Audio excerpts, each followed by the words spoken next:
Hello दोस्तों, कैसे हो? आई होप आप सब अच्छे होंगे। तो आज मेरे ब्लॉग की शुरुआत हो रही है नए दिन, नए सुबह के साथ, नए सफ़र के साथ।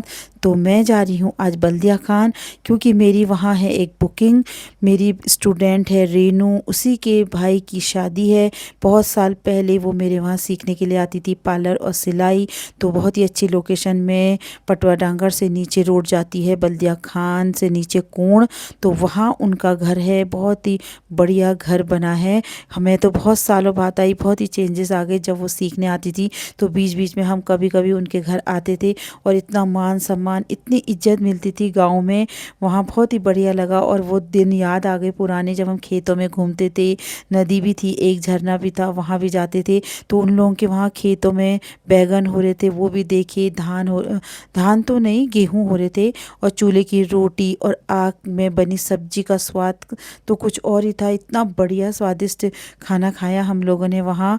फिर मैं लग गई अपने काम में। पहले मैंने किया बच्चों को तैयार, क्योंकि 4-6 लोगों को मुझे तैयार करना था। और आज जा रही थी बारात, और बारात जाने का टाइमिंग थी 5 बजे। तो मुझे 5 बजे तक सभी लोगों को रेडी करना था। तो एक एक करके मैंने सभी लोगों को तैयार किया और फिर चोटी बनाई। फिर आंटी की बारी आई, आंटी को भी जल्दी तैयार करना था, क्योंकि पंडित जी आ गए थे। टीका पिठियाँ सारा काम उन्हीं के हाथ का था, उन्हें सबसे पहले उन्हीं को तैयार किया। फिर आई छोटी बहन की बारी, छोटी बहन को भी बढ़िया तरीके से तैयार किया, मेकअप किया, लाइट मेकअप। तो आज दिन भर मेरा ऐसे ही बिजी रहा और गपशप मारते मारते टाइम का पता भी नहीं चल रहा था। बीच बीच में हम लोग काफ़ी पुराने दिनों को याद कर रहे थे। तो हम लोग जब आते थे और कैसे मस्ती करते थे, और उनका व्यवहार भी इतना बढ़िया था। सभी लोगों का नेचर घर में इतना अच्छा है।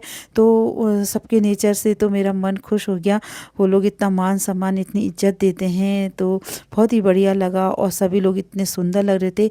आई लेसेस लगाना थोड़ा टफ लग रहा था, लेकिन अब तो मुझे बहुत सालों से आदत हो गई है। 15-16 साल से मैं ये काम करती हूँ। तो फिर करा था मैंने भाभी को तैयार। भाभी भी इतनी प्यारी लग रही थी, वो भी हल्द्वानी की थी। तो हल्द्वानी जा रही थी बारात। तो फिर लास्ट में आई रेनू की बारी। रेनू की तैयार होने में थोड़ी हड़बड़ी हो गई, क्योंकि देर हो गई थी और 5 बजने वाले थे। इतनी टाइम लग गया मेकअप करने में, एक एक करके। और शादी का घर तो आपको पता ही है दोस्तों, कितनी हौच पौच हो जाती है, सब लोगों का काम कितना बढ़ जाता है। और बारात तैयार हो गई फाइनली जाने के लिए, और हम भी अपने घर को जाने के लिए तैयार हो गए थे। दूल्हा भी बहुत ही सुंदर लग रहा था, आर्मी में जॉब करते हैं छोटे भाई इनके।